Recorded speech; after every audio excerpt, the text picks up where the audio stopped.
Samuel का दूसरा ग्रंथ अध्याय 9। मफीबोशेत के प्रति दाऊद की सहानुभूति।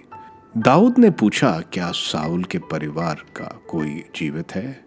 योनातान के कारण मैं उसके साथ दयापूर्ण व्यवहार करना चाहता हूँ। साउल के घर में सीबा नाम का एक नौकर था।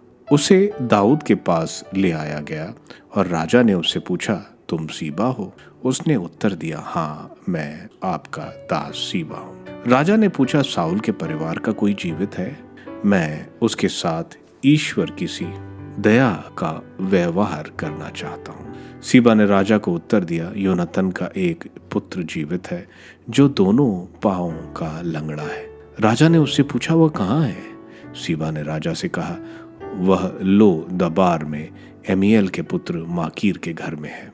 राजा दाऊद ने उसे लो अबार के अमीएल के पुत्र माकीर के घर से बुलवा भेजा।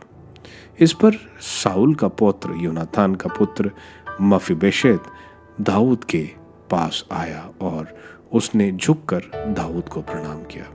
दाऊद ने कहा, मफीबोशेत? उसने उत्तर दिया, हाँ, मैं आपका दास मफीबोशेत हूँ। दाऊद ने उससे कहा, डरो मत, मैं तुम्हारे पिता योनातान के कारण तुम्हारे साथ दयापूर्ण व्यवहार करना चाहता हूँ। मैं तुम्हें अपने पिता में साउल की तरह भू संपत्ति लौटा दूंगा और तुम सदा मेरी ही मेज पर भोजन करोगे।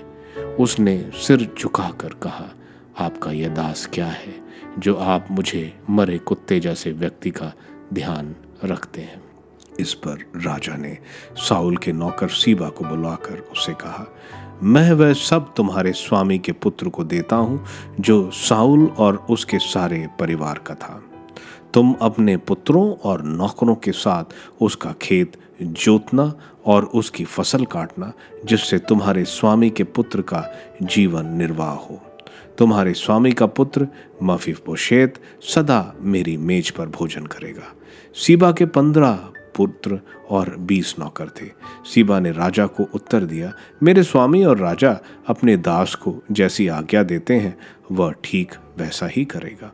इसलिए मफीबोशेत राजा के पुत्रों के समान दाऊद की मेज पर भोजन करता था। मफीबोशेत का मीका नामक एक छोटा पुत्र था।